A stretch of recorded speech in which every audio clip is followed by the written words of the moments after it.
You are welcome to do your presentation, please. Thank you, Professor. I'm Ismail Demir from ULAKBİM University, and I will talk about the classification of odd-nilpotent Leibniz algebras. So Leibniz algebras are non-antisymmetric generalization of Lie algebras. They were first introduced by Bloch in 1965. And in order to emphasize their connections with derivations, Bloch called them D algebras. But Leibniz algebras were not much studied till 1990s. And then Lode independently rediscovered them. And Leibniz algebras have been studied by several researchers since then. So let's take an algebra or a field F. We can define the left multiplication L sub A by L sub A of x is equal to A bracket x. And the right multiplication can be denoted by R sub A, and here R sub A of x is equal to x bracket A. And we know that a linear map which satisfies Leibniz rule is called a derivation. So now let's define Leibniz algebra. So a left Leibniz algebra is an algebra satisfying the Leibniz identity. So you can see the Leibniz identity, and from that Leibniz identity, we can see that the left multiplication is derivation here. So we can easily say that a Leibniz algebra is called left Leibniz algebra if the left multiplication is a derivation. And similarly, if the right multiplication is a derivation, we can call it right Leibniz algebra. This distinction does really matter because the definition of Leibniz algebra is not left-right symmetric. In this talk, when I say Leibniz algebra, it will refer to left Leibniz algebra. So we can give other basic definitions, which are parallel to definitions in Lie algebras. So let's take a subspace I of A. If I bracket I is contained in I, then we call I a subalgebra of A. And if A bracket I and I bracket A is contained in I, then I is called an ideal. And A bracket A is called the derived algebra. And one of the differences between Lie and Leibniz algebras is the existence of this ideal Liebe. It's the ideal generated by the squares of the elements, and it's in fact an abelian ideal. And as you can see in Lie algebras, Liebe is 0 because we know that squares of any elements in Lie algebra is 0. So we can define the center of A similarly. And let's say we have a Leibniz algebra. The series of ideals, A contains A to the 1, contains A to the 2. This is called the lower central series of A. And if a Leibniz algebra has a lower central series reached 0 at some finite step, then we call it a nilpotent Leibniz algebra. A Leibniz algebra is called an odd-nilpotent if its even-dimensional ideals in its lower central series all have dimension 0. And a Leibniz algebra is called split if it can be written as a direct sum of two non-trivial ideals. Otherwise, we call it non-split. So let me talk about the classification of Lie and Leibniz algebras, the history of the classification. We have a famous Levy-Maltsev theorem, which says that any complex Lie algebra, infinite dimensional complex Lie algebra, or a field of characteristic 0, can be written as a semi-direct sum of semi-simple Lie algebra and solvable Lie algebra. So this reduces the problem of classification of Lie algebras to other separate problems, classification of semi-simple Lie algebras and classification of solvable Lie algebras. And classification of complex semi-simple Lie algebras were completely done first by Killing, then Cartan corrected Killing's proof, and Dinkin gave another proof using Dinkin diagrams. But classification of solvable Lie algebras is still unsolved. Maltsev reduced the problem to classifying nilpotent Lie algebras, and so far we know only the complete classification of complex nilpotent Lie algebras up to dimension 7. It turns out that the classifying complex Leibniz algebras is more complicated due to lack of antisymmetry property. And the first work on this was done by Lode himself, and he classified complex nilpotent Leibniz algebras up to dimension 2. Then Ayupov and Omirov in 1999 classified three-dimensional complex nilpotent Leibniz algebras using some isomorphic invariants. Then Casas, Insua, and Ladra gave the complete classification of three-dimensional complex nilpotent Leibniz algebras, but they used a different technique, the technique involving Grosvenor basis. In fact, they give two algorithms, one of them deciding whether a given algebra is a Leibniz algebra, and the other deciding that any given two Leibniz algebras are isomorphic or not. So this is very useful, and in fact, I use that algorithm in my classification as well. And classification of four-dimensional complex nilpotent Leibniz algebras is first studied by Albeverri, Omirov, and Rahimov in 2006. And they used the classification of filiform Leibniz algebras and the classification of five-dimensional associative algebras to get their classification. And me and my advisors gave the complete classification of nilpotent Leibniz algebras up to dimension 5. And we used canonical form for the congruous classes of matrices. So before starting the classification, let's check these lemmas. These lemmas are going to be useful. So let's take a non-split nilpotent Leibniz algebra of class C. Then A to C is contained in the center, and that's contained in A square. The second lemma says that if we have a nilpotent Leibniz algebra with dimension of Libby is equal to 1, then Libby must be contained in the center.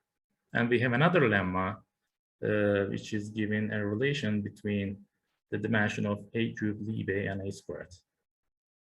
Now let's start to classify odd-nilpotent Leibniz algebras. Before starting, we define the following characteristic: K of A, it's the dimension of A squared, A cubed, and go on, like that. And we'll consider some subcases here. So let's start with K of A 3100. So in this case, our Leibniz algebra is three-dimensional and A squared is one-dimensional. So A squared must be equal to Libby here, and that's equal to span of X3 for some non-zero X3 in A. Then we can take a complementary subspace to A squared in A. So this V here is two-dimensional. Then for any two elements in V, we know that the bracket of U and V must be a scalar multiple of X3. And then we can define the bilinear form F that goes from V cross V to complex numbers, and we define it by F of U V equals C. And we know that the canonical forms for the congruous classes of matrices associated with this bilinear form given by Teran in 2010. And before giving that theorem, let's explain this notation. A backslash B is a block matrix where B is in the upper right block and A is in the lower left block. Here, Teran's theorem says that we can write any complex square matrix as a direct sum of the matrices of these types. So we have 6 types of matrices here, and we're going to use this theorem in order to get our classification. But remember, we're only focusing on non-split, non-Lie Leibniz algebras because we cannot always get split Leibniz algebras from non-split ones. So we have this lemma. It says that if our matrix is in this form, n equals k direct sum 0, then the Leibniz algebra corresponding to that is split. So we took A squared is one-dimensional, then there exists an ordered basis x1, x2 of V such that xi bracket xj is aij times x3, and here the coefficients of aij's, this matrix, determines the algebra. And now all we need to do is to consider all possible 2x2 matrices. So we have 3 different matrices, B2, E2, and 1 direct sum 1. So how are we going to get the Leibniz algebra? So let's look at E2, and E2 is 0, 1, negative 1, 1. So we can see here that x1 bracket x1 is 0 times x3, x1 bracket x2 is 1 times x3, and x2 bracket x1 is minus 1 x3, and x2 bracket x2 is x3. So from E2, we get this Leibniz algebra. And we had other two matrices, 1 direct sum 1 and B2. And from those, we can get these two algebras. And these are all non-isomorphic. We checked it by using mathematical program, implementing that algorithm. So in this case, we have two single algebras and one parameter infinite family. So let's check K of A is equal to 5100. In this case, we have 14 different classes. And let's check the proof here. Similarly, we're going to take A squared is equal to Lib A, and that's equal to span of X5. And we're going to take a complementary subspace. And using the Terran's theorem, we can say that there exists an ordered basis, X1, X2, X3, X4. So all we need to do is to consider all possible 4x4 matrices from Terran's theorem. And here we group the matrices corresponding to each partition of 4. So we have all these matrices. From these matrices, we can get all isomorphism classes listed here. Now let's look at another example, another subcase. Here we have 5310. So here A squared is not one-dimensional, but still we can use this congruous classes of bilinear form technique. So let's take a 5-dimensional non-split non-nilpotent Leibniz algebra, and A squared is 3-dimensional and A cube is 1-dimensional and Lib is 1-dimensional. We need to show that we should get these 4 algebras. So we had this lemma. Using that, we can see that A cube not equal to Lib A, and let's take Lib A is equal to span of E5 and A cube is equal to span of E4. Then center is span of E4 and E5. And then we can extend this to a basis of A squared and taken V equals span of E1, E2, and we can see that there exists an ordered basis of V such that EI bracket EJ is alpha IJ E3 plus beta IJ E4 and AIJ E5. And here, AIJs are the entries of the matrix given in Terran's theorem. And we are lucky here because we only need to consider 2x2 matrices. And there are only 4 possible 2x2 matrices. And also we have another lemma, which is very useful because it says that the Leibniz algebras corresponding to E2 and C1 direct sum A1 are isomorphic. Similarly, the Leibniz algebras corresponding to B2 and C1 direct sum C1 are isomorphic. So it's enough to consider only 2 matrices in this case. So first, I'm going to take our matrix is equal to C1 direct sum A1. Then multiplication of our Leibniz algebra can be given by this multiplication table.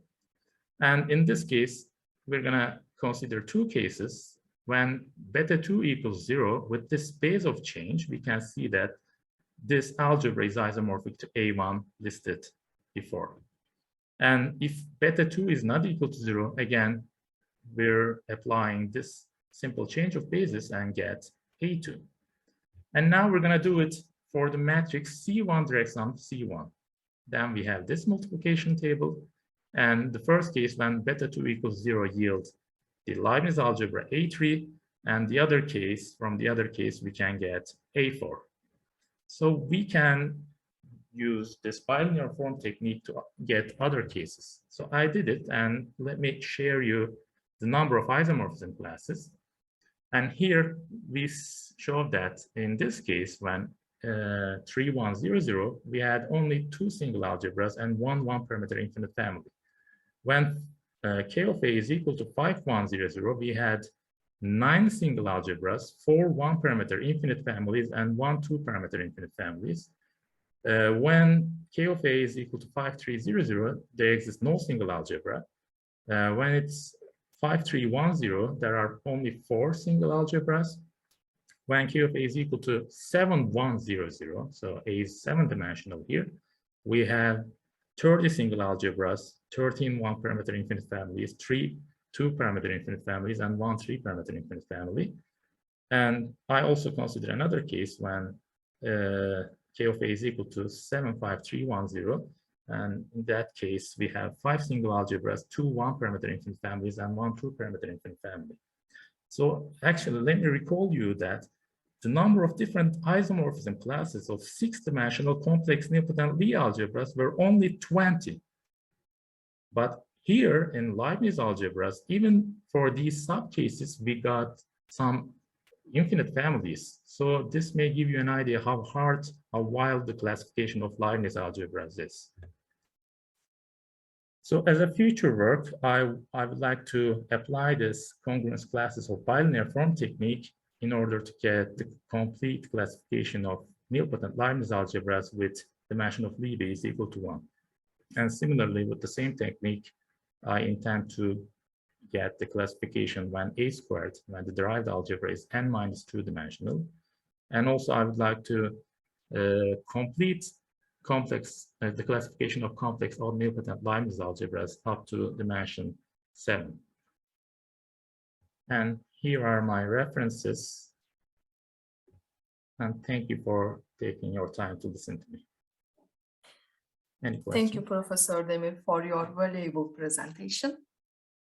Dear attendees, is there any question or comment